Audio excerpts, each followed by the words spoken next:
여기 13절에 보면 소망의 하나님이 모든 기쁨과 평강을 믿음 안에서 너희에게 충만하게 하사 너희 안에 성령의 능력으로 소망이 넘치게 하시기를 원하노라.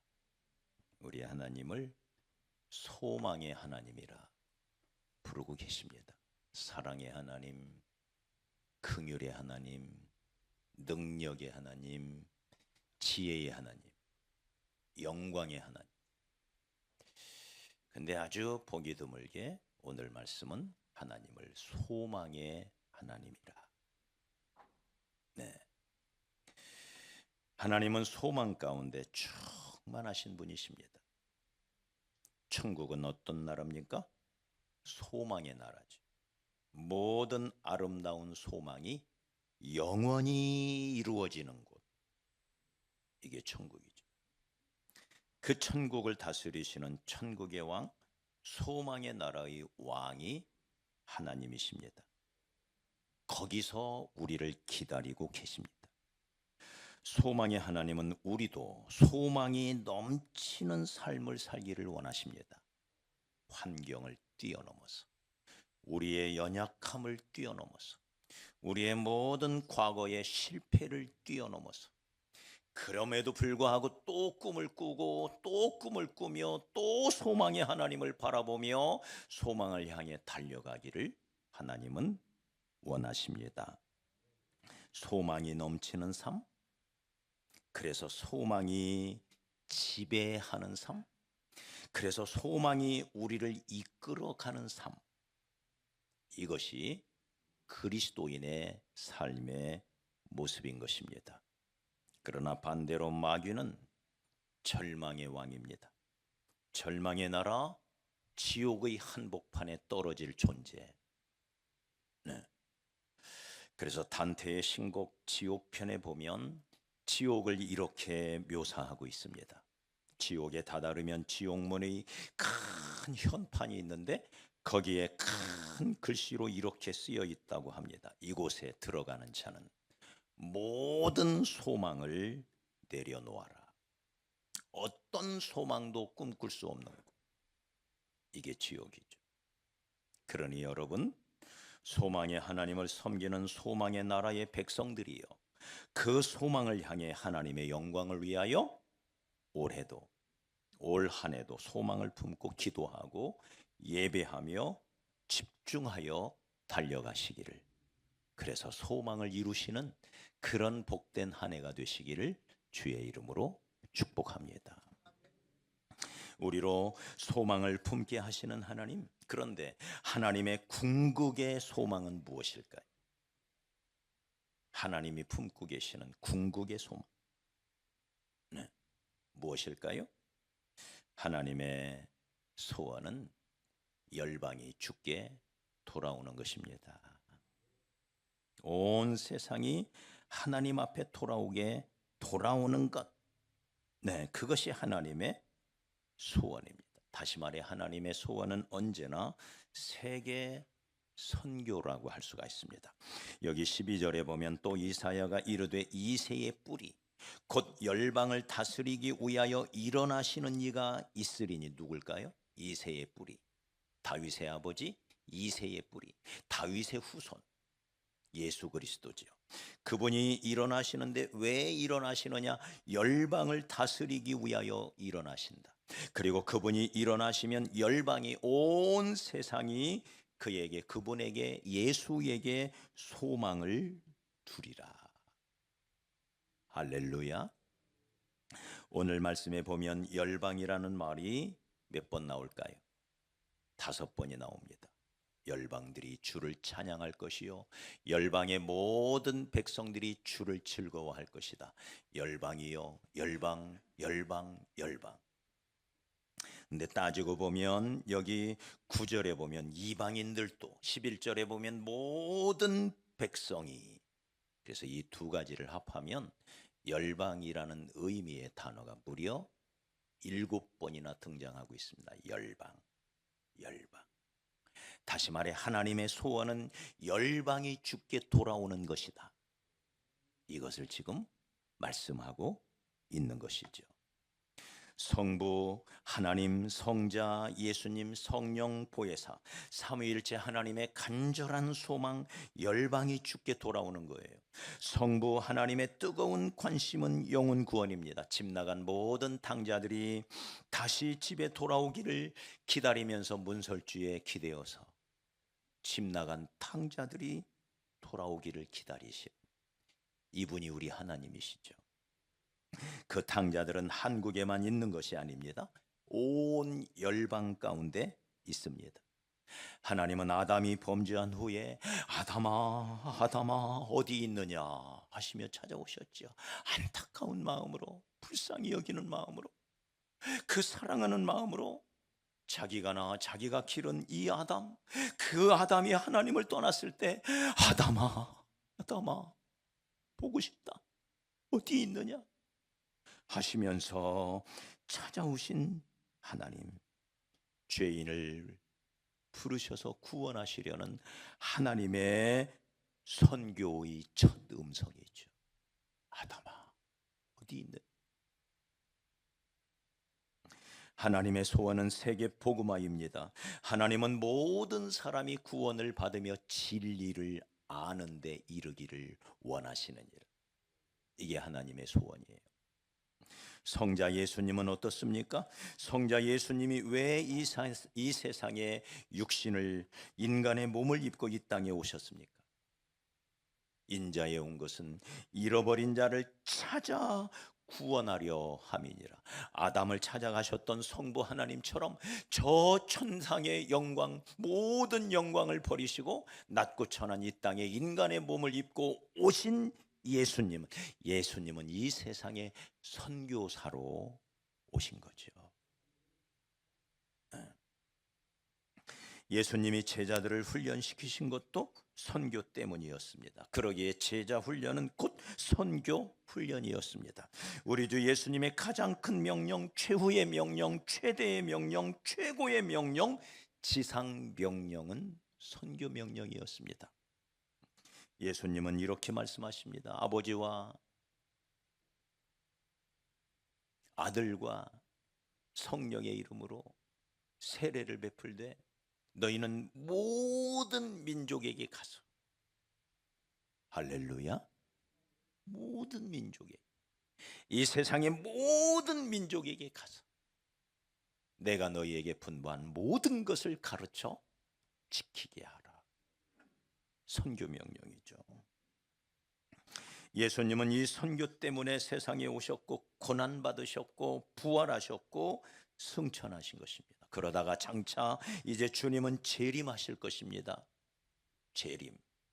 그러면서 마태복음 24장 14절에 보면 이 천국 복음이 모든 민족에게 증언되기 위하여 온 세상에 전파되리니 그제야 끝이 오리라.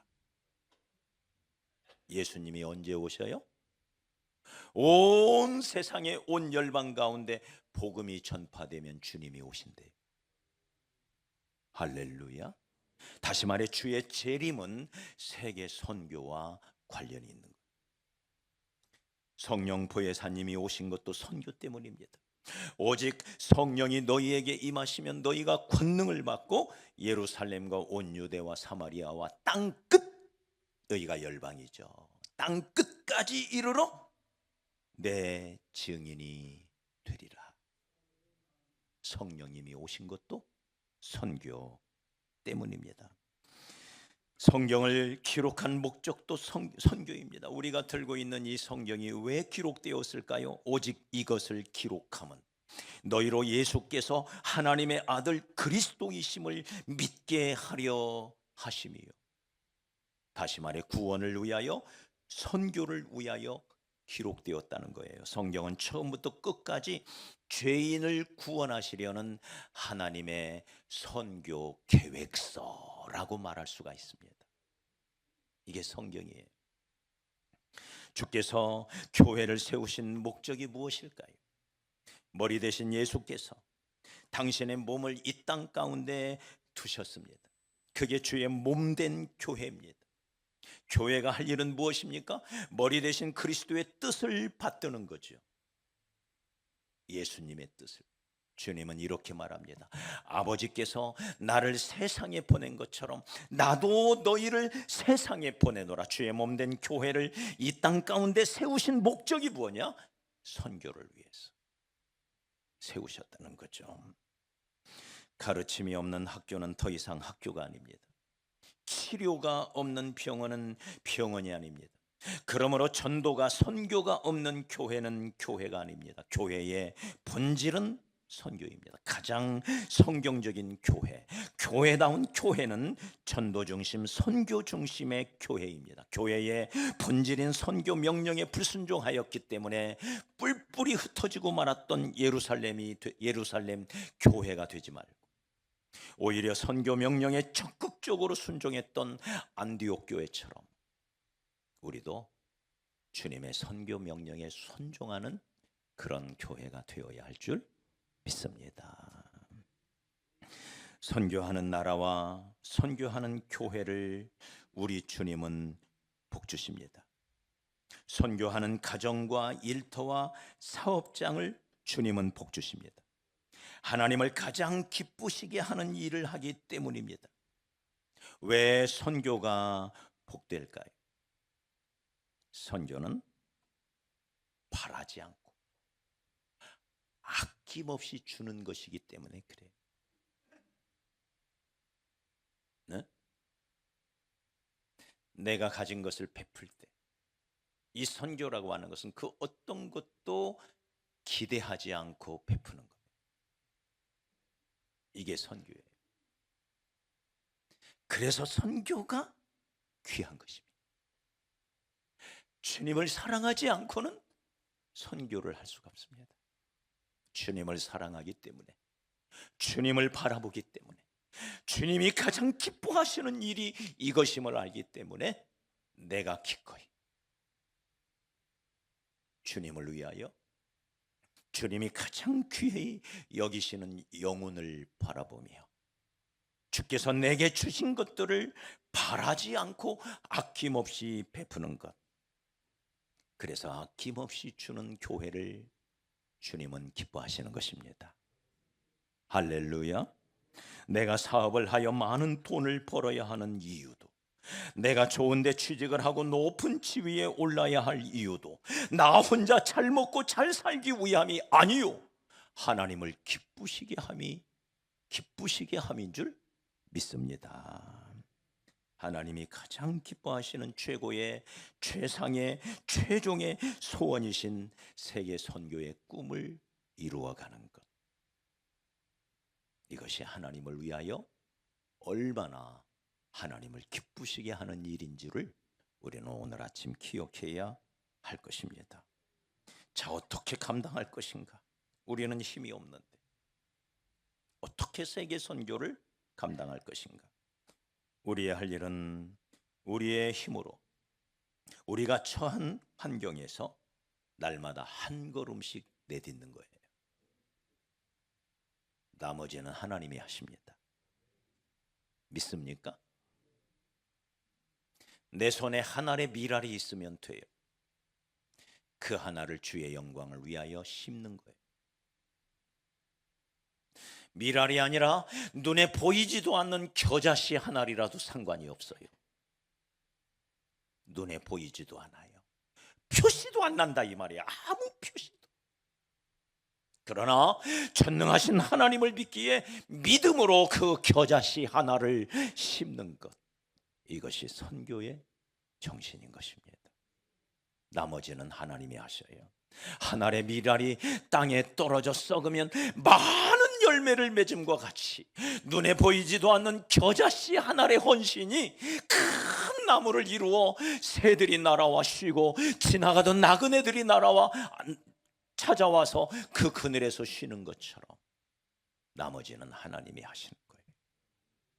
할렐루야. 지난 2년 동안 우리는 보았습니다. 우리는 두 눈으로 보았습니다. 지금도 보고 있습니다. 어디서 이렇게 많은 외국 청년들이 우리에게 찾아왔을까? 무엇 때문에?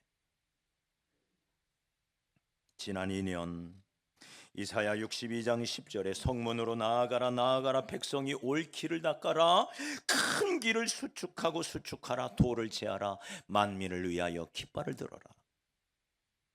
우리가 2년 전 이 말씀을 붙들고 우리가 나우스 사역을 시작했을 때 하나님께서 말씀대로 이루어 가시는 걸 지금 보고 있습니다.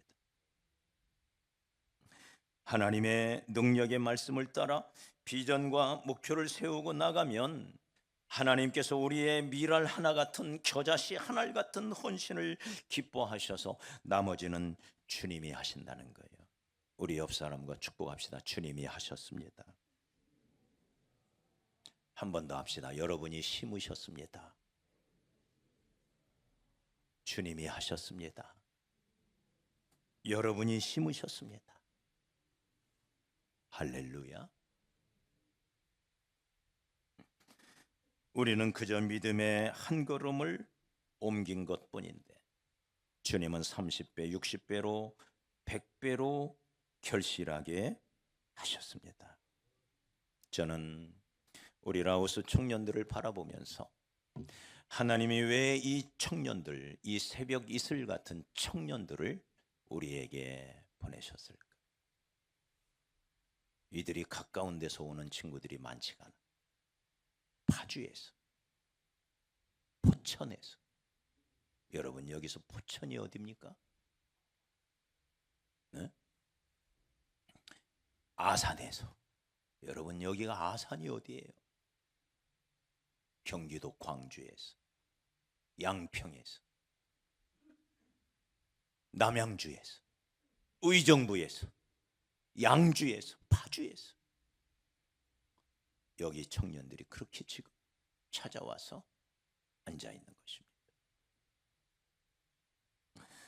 저는 어제 이 청년들에게 하나님의 말씀을 전한 다음에 내가 라오스에 돌아가서 선교사로 혹은 목회자, 목사가 되어서 하나님의 일을 할 사람 하고 손들라고 했습니다.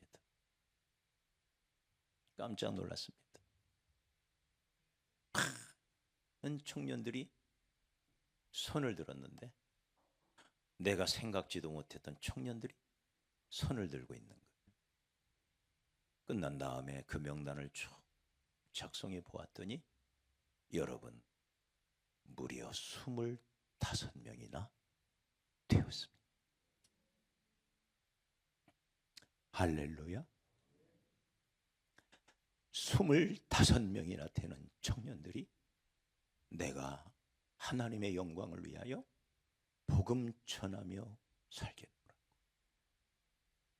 할렐루야. 우리는 지금 이렇게 귀한 일을 하고 있는 것입니다.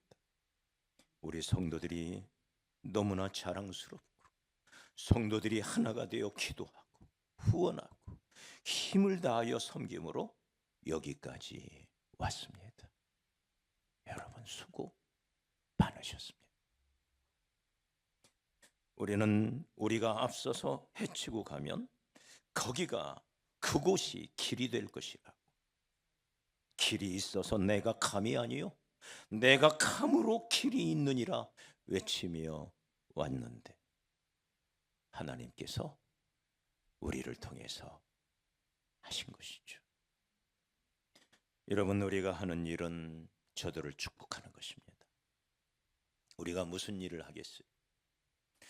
라오마를 할 줄 알아요? 우리가? 말은 안 통해도 사랑은 통합니다. 할렐루야. 다시 한번 축복합시다. 말은 안 통해도 사랑은 통한다. 그래서 따뜻하게 손잡아주고 환한 미소로 사바이디 한마디 해주고 두 팔을 내밀어 안아주고 손잡아주고 반갑게 맞이하고 축복하는 것, 이것이 가장 소중한 일입니다. 할렐루야. 다른 것 없어요. 따뜻하게 사랑은 통하는 거예요. 사랑은 만국 공통어인 거예요. 사랑으로 안아주고 품어주는 것. 이것이 영혼들이 원하는 것입니다. 하나님이 우리에게 복 주실 줄 믿습니다. 하나님은 선교하는 나라를 복을 주십니다. 그래서 이 대한민국을 하나님은 지금까지도 복 주셨고 앞으로도 복 주실 것입니다. 우리나라가 파견한 해외 선교사님이 2만 5천 명, 미국이 7만 5천 명, 우리보다 3배를 파송했습니다. 미국 다음에 한국입니다. 세계 2대 선교 강국입니다. 근데 미국이 3배를 파송했지만 미국의 인구는 우리나라보다 6배입니다. 미국의 교회의 역사라고 하는 것은 청교도들이 세운 나라로서 그 역사가 얼마나 깊고 그 저변이 얼마나 넓습니까? 그럼에도 불구하고 한국이 2만 5천 명의 선교사를 파송해서 세계 선교를 해나가고 있다는 것. 여러분 자부심을 가지시기 바랍니다. 무엇보다도 성경은 선교는 하나님의 말씀, 성경책을 전하는 거예요. 성경의 말씀을 전하는 거예요. 세계에서 가장 많은 성경을 찍어서 전 세계에 보급하는 나라, 그것이 대한민국입니다. 이렇게 위대한 나라에서 우리는 살고 있는 것입니다. 하나님이 이 나라를 복 주실 것입니다.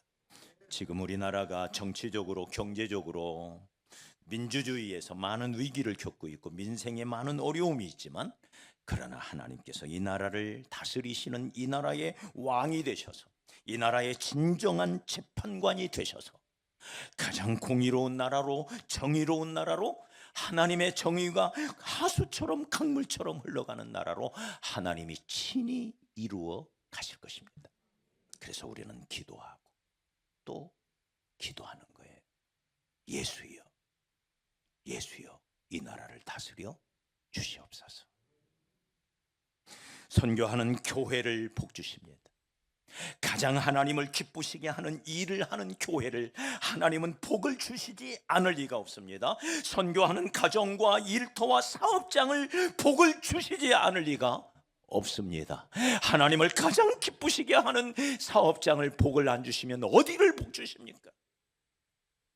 아닌가요? 선교하는 교회, 선교하는 일터, 선교하는 가정이 되시기를 주의 이름으로 축복합니다. 이번에 우리는 7번째 단기 선교를 떠납니다. 단기 선교를 다녀오면서 선교에 대한 비전을 하나님께서 우리 교회에 주셨고, 그 열매로 하나님은 IMC 국제 선교 센터라는 기관을 우리에게 허락해 주셨습니다. 우리는 이번에 가서 복음을 전하고 올 것입니다. 우리 선교팀의 활동은 조금 특성이 차별화가 되어 있습니다. 우리는 가서 복음을 전해요. 라오스 청년들과 둘씩 짝을 지어서 가서 우리는 복음을 전합니다. 작년에도 약 700여 명의 영혼들을 만나서 그들에게 복음을 전하며 예수님을 구주로 영접을 시켰습니다. 올해도 그런 일이 일어날 것입니다. 기도해 주시기 바랍니다. 제가 기도 제목 4개를 드린 것처럼 여러분 기도해 주십시오. 그리고 뒤에서 후원해 주십시오.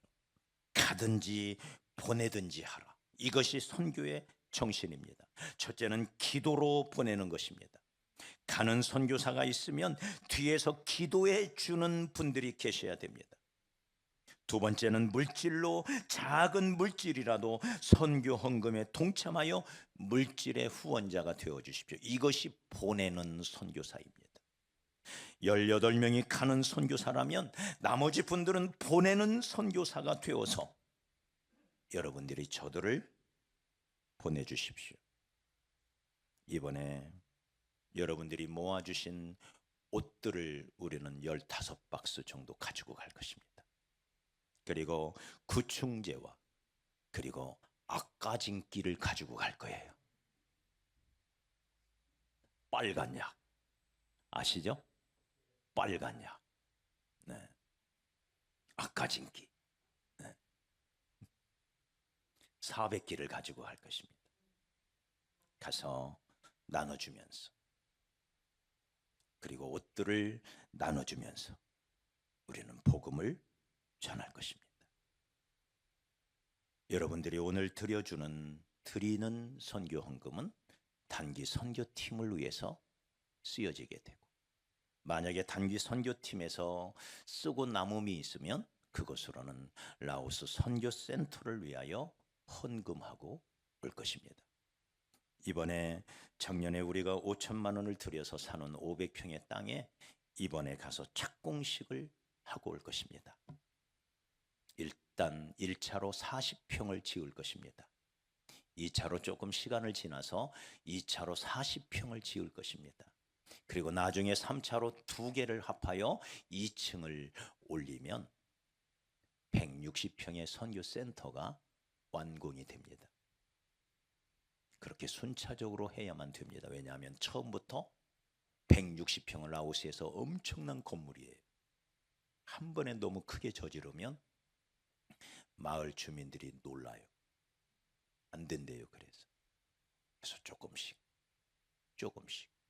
마을 주민들과 함께 그렇게 해 나가야 된다고 합니다.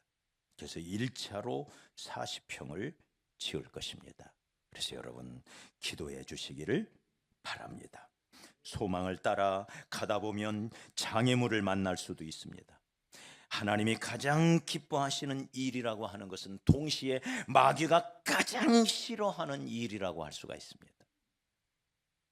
그러니 거기에는 엄청난 영적 싸움이 존재하는 것입니다. 하나님을 기쁘시게 하는 일을 위하여 나선 선교 팀원들을 마귀는 두려움으로, 온갖 것들로 마귀는 방해물을 설치할 것입니다. 그러나 시편 2편 9절에 보면 네가 철장으로 저희를 깨뜨리며 질그릇같이 부수리라. 질그릇 항아리를 주먹으로만 쳐도 박살이 날 것인데 철장, 쇠 몽둥이, 쇠 지팡이로 내려치면 어떻게 되겠어요? 박살이 나죠. 그러므로 사랑하는 여러분, 선교팀원 여러분, 두려워하지 마십시오. 하나님이 함께 하십니다. 하나님이 여러분을 기뻐하십니다. 여러분의 두 손에는 마귀가 가장 무서워하고 싫어하는 십자가의 복음이 있습니다. 그리고 여러분의 심장에는 성령의 불꽃이 타오르고 있습니다. 그러니 두려워하지 마십시오. 하나님이 함께 하실 겁니다. 하나님이 도와주실 겁니다. 세상의 어떤 권세가 하나님의 백성을 핍박하고 끝까지 승리했습니까? 역사상 수많은 사람들이 교회를 핍박하고 성도들을 핍박했지만 교회와 성도는 멸망하지 않았습니다. 그러므로 담대함으로 복음을 들고 나가시기 바랍니다. 이사야 32장 8절에 존귀한 자는 존귀한 일을 계획하나니 그는 항상 존귀한 일에 서리라. 세번역 성경에는 고귀한 사람은 고귀한 일을 계획하고 그 고귀한 뜻을 펼치며 삽니다 라고 번역하고 있습니다. 하나님이 기뻐하시는 일, 하나님께 영광이 되는 일, 하나님 나라를 세우기 위하여 헌신하는 일, 그것이야말로 존귀한 일, 고귀한 일입니다. 고귀한 일을 위하여 여러분은 나선 것입니다. 그 일을 하실 수 있도록 하나님께서 도와주실 것입니다. 하나님은 논현동의 교회를 개척하게 하시고 때가 되면 성전을 건축하게 하시고 때가 되면 세계 선교에 동참하도록 우리를 인도해 주셨습니다. 하나님께서 우리 밝은빛 교회를 쓰셔서 이 교회가 하나님을 가장 기쁘시게 하는 일로 쓰임받고, 그래서 우리는 복을 받고, 복을 받으면 더 크게 하나님 앞에 선교를 위하여 쓰임받고, 그러면 더 큰 복을 주시고, 그러면 더 크게 선교를 위해서 쓰임받는 그런 우리 성도들이, 우리 교회가 되기를 주의 이름으로